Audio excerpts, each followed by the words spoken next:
बिस्मिल्लाहिर्रहमानिर्रहीम। अस्सलाम वालेकुम। तो आज हम बात करेंगे on the origin of species by means of natural selection. चूँकि डार्विन ने एक ऐसे लिखा था जिसका टाइटल है on the origin of species by means of natural selection के जो नई स्पीशीज़ हैं वो किस तरह ओरिजिनेट होती हैं और उनको उन ओरिजिनेशन में जो सबसे अहम जो रोल है वो नेचुरल सिलेक्शन का होता है। मीन के नेचर्स कुछ स्पीशीज़ को सिलेक्ट कर लेती हैं और वही स्पीशीज़ नेक्स्ट जनरेशन में जाती हैं। और जो स्पीशीज़ नेचर सेलेक्ट करती है वो स्पेशल स्पीशीज़ होती हैं, उनमें जो खसूसियात होती हैं वो किसी और स्पीशीज़ में मौजूद नहीं होती। अच्छा, इसकी जो ऐसे है इसके दो पॉइंट थे। डिसेंट विद मॉडिफिकेशन, डार्विन की origin of species by means of nature selection के दो पॉइंट थे। डिसेंट विद मॉडिफिकेशन, इसका लफ्जी मतलब है, डिसेंट का मतलब होता है नेक्स्ट आने वाले जनरेशंस, विद मॉडिफिकेशन मॉडिफाइड होकर जो नेक्स्ट जनरेशन आ रही हैं उसमें बहुत ज़्यादा पॉजिटिव चेंजिंग आती हैं और वो जो अपने एंसेस्ट्रल स्पीशीज उनसे बहुत ज़्यादा एडवांस्ड होती हैं। According to the Darwin, organisms surviving, Darwin's के अकॉर्डिंग जो सर्वाइविंग स्पीशीज हैं टुडे आर डिसेंडेंट्स, वो descendants are common ancestor that live promote past.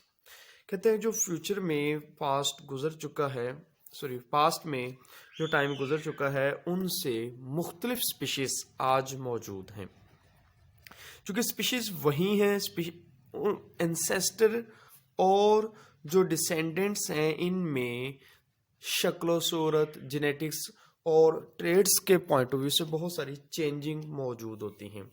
तो जो मौजूदा स्पीशीज आज हैं वो अपने एंसेस्टर से खासी डिफरेंट हैं और डिफरेंट भी हैं और उनसे एडवांस्ड भी हैं। और उनमें जो आज मौजूदा स्पीशीज में ट्रेड्स हैं, जो डिसेंट्स में ट्रेड्स हैं, वो बहुत अच्छे ट्रेड्स हैं, एंसेस्टर में ट्रेड्स अच्छे नहीं थे।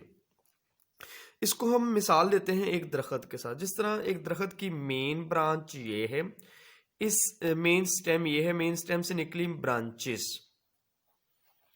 ब्रांचेस के बाद आई हैं सब ब्रांचेस, ये वाली।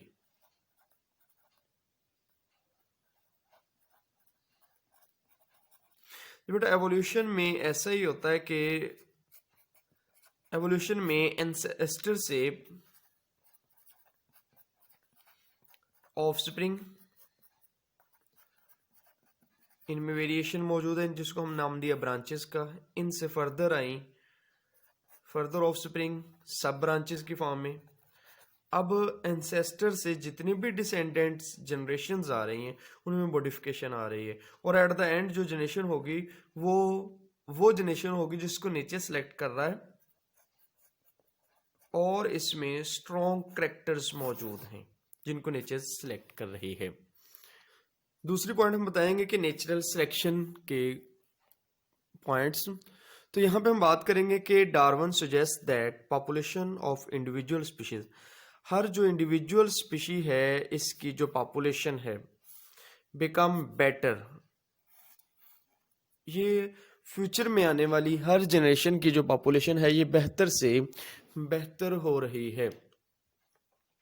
Adopt to their local environment, local environment में जहाँ पे वो रहती हैं उसको अडॉप्ट कर रही हैं। अडॉप्ट का मतलब हम यहाँ पे जिसका मतलब को एक्सप्लेन इस तरह करेंगे कि किसी भी जगह पर जो इंडिविजुअल रह रहा है वो उसको 100% सक्सेसफुली अडॉप्ट कर जाता है, वहाँ पे उसको एग्जिस्टेंस में कोई प्रॉब्लम नहीं बनती, उस एनवायरनमेंट में आने वाली चेंजिंग को वो ऑर्गेनिज्म बेयर कर लेता है, उस एनवायरनमेंट में आने वाले एक्सट्रीम एनवायरमेंटल कंडीशंस को वो बेयर कर लेता है। या फिर हम ये भी कह सकते हैं कि उनमें होम्योस्टेटिकली ऐसी चेंजिंग आ जाती हैं कि वो इन्वायरमेंट में आने वाली जो नुकसानदेह चेंजिंग है उसको बर्दाश्त कर लेते हैं।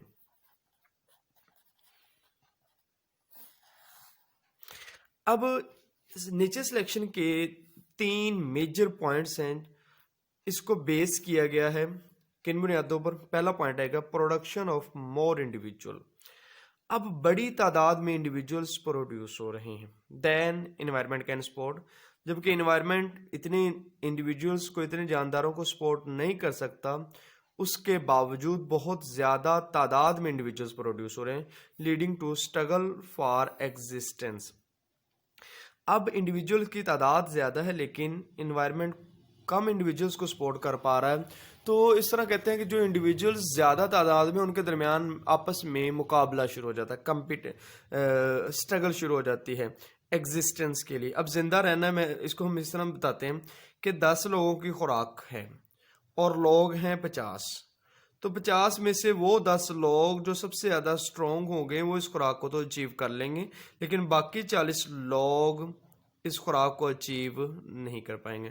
तो इन्वायरमेंट में वसाइल कम हैं, इन्वायरमेंट में जगह कम है, इन्वायरमेंट में मौजूद जो फूड है वो कम है, लेकिन रहने वाले ज़्यादा हैं। तो जो रहने वाले उनके दरमियान में आपस में स्ट्रगल होगी एग्जिस्टेंस के लिए। तो स्ट्रगल के दौरान जो इंडिविजुअल जिंदा रह जाएगा वही इस फूड तक पहुंचेगा, जो जिंदा रहेगा उसमें अच्छे ट्रेड्स मौजूद होंगे। तो ये नेचर सिलेक्शन का एक पॉइंट मेजर बताया गया। दूसरा है survival in struggle for existence is not random.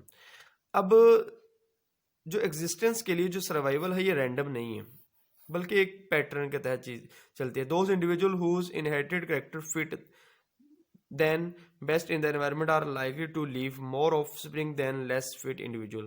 कहते हैं कि वो इंडिविजुअल्स जो इन्वायरमेंट में जो हार्मफुल चेंजिंग है उसको बियर कर सकते हैं, या इन्वायरमेंट में अपने आप को उन्होंने फिट रखा हुआ है, इन्वायरमेंट की हर पॉजिटिव और नेगेटिव वेरिएशंस को बियर कर सकते हैं, उनके जो ऑफस्प्रिंग है वो एग्जिस्ट कर सकते हैं। जबकि वो इंडिविजुअल जो इन्वायरमेंट में आने वाली चेंजिंग को बियर नहीं कर सकते या उसमें बहुत सारी हार्मफुल चेंजिंग को एक्सेप्ट नहीं कर सकते, तो उनके जो ऑफस्प्रिंग है वो एग्जिस्ट ही नहीं कर पाते। तो ये दो अलहदा पॉइंट्स बताए गए हैं, एक ही पॉइंट के दो हिस्से बता दिए कि वो इंडिविजुअल जिनके ट्रेड्स अच्छे हैं, स्ट्रॉन्ग है, उनके ऑफस्प्रिंग तो जिंदा रह गए, लेकिन वो इंडिविजुअल जिनमें जिनके ट्रेड्स अच्छे नहीं है तो उनके इंडिविजुअल्स या ऑफस्प्रिंग है उनके एग्जिस्टेंस में बहुत ज़्यादा प्रॉब्लम क्रिएट होगी। तीसरा और लास्ट पॉइंट है this lead to gradual change in the population which accumulate over generation thus leading to the evolution of new species.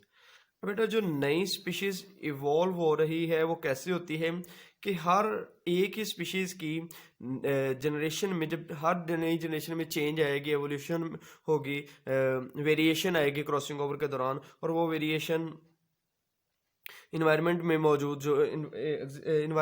जो वेरिएशन उसको बियर कर सकते हैं। तो जनरेशन ओवर जनरेशन इंडिविजुअल्स में वेरिएशन आती जा रही है। जब वेरिएशन आएगी तो वो अच्छे करेक्टर्स अडॉप्ट कर लेंगे और हार्मफुल जो करेक्टर्स है उसको अडॉप्ट नहीं कर पाएंगे। तो एट द एंड हमारे पास जो इंडिविजुअल की एक स्पीशी की इंडिविजुअल बनेगा, जनरेशन आएगी, उसको हम कहेंगे कि ये एक नई किस्म की स्पीशी बन गई है।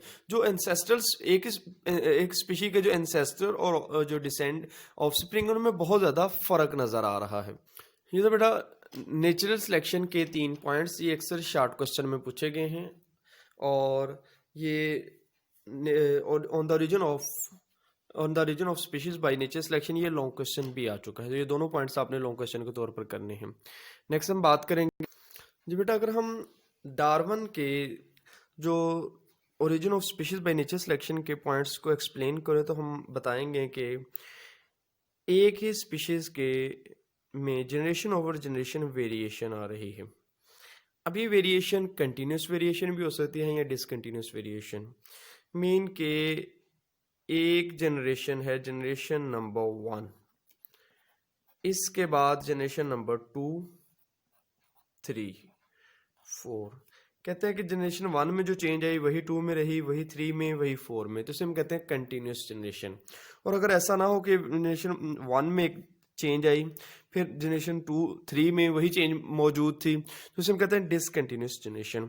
तो वेरिएशंस आती हैं जनरेशन ओवर जनरेशन, और एंसेस्टर और लास्ट 1 जनरेशन इनमें ट्रेड्स में बहुत ज़्यादा वेरिएशन आ जाती हैं। तो हम डार्विन की जो थ्योरी है उसको वेरिएशन से भी बता सकते हैं कि इंडिविजुअल की में जो एंसेस्टर और जो ऑफस्प्रिंग है या लास्ट 1 जो जनरेशन्स है या जो प्रेजेंट जनरेशन और लाखों साल पहले जो जनरेशन थी उसमें बहुत ज़्यादा चेंजिंग आ चुकी हैं। तो दूसरा जो पॉइंट डार्विन की थ्योरी एक्सप्लेन करती है वह ओवर प्रोडक्शन, इंडिविजुअल्स बड़ी तादाद में प्रोड्यूस होते हैं। मिसाल के तौर पर अगर मैं बात करूं फिशेस को, fishes millions of eggs produce करती हैं, लेकिन उन एग्स में से वो एग्स जो स्ट्रॉन्ग ट्रेट्स रखते हैं वही एग्जिस्ट कर पाते हैं, बाकी सारे ख़त्म हो जाते हैं या इन्वायरमेंट में इन्वायरमेंटल जो चेंजिंग है उसको बियर ही नहीं कर पाते। तो प्रोडक्शन बड़ी तादाद में है, लेकिन जो अच्छे खसूसियात रखने वाले इंडिविजुअल्स हैं वो एग्जिस्ट कर पाते हैं। तीसरा point, struggle for existence. Individuals existence के लिए स्ट्रगल क्यों करते हैं? क्योंकि इंडिविजुअल्स की तादाद ज़्यादा है और खुराक, जगह रहने के लिए कम है। तो इंडिविजुअल्स खुराक के लिए स्ट्रगल करते हैं, अपनी जो रहने के लिए जो जगह है उसके लिए स्ट्रगल करते हैं।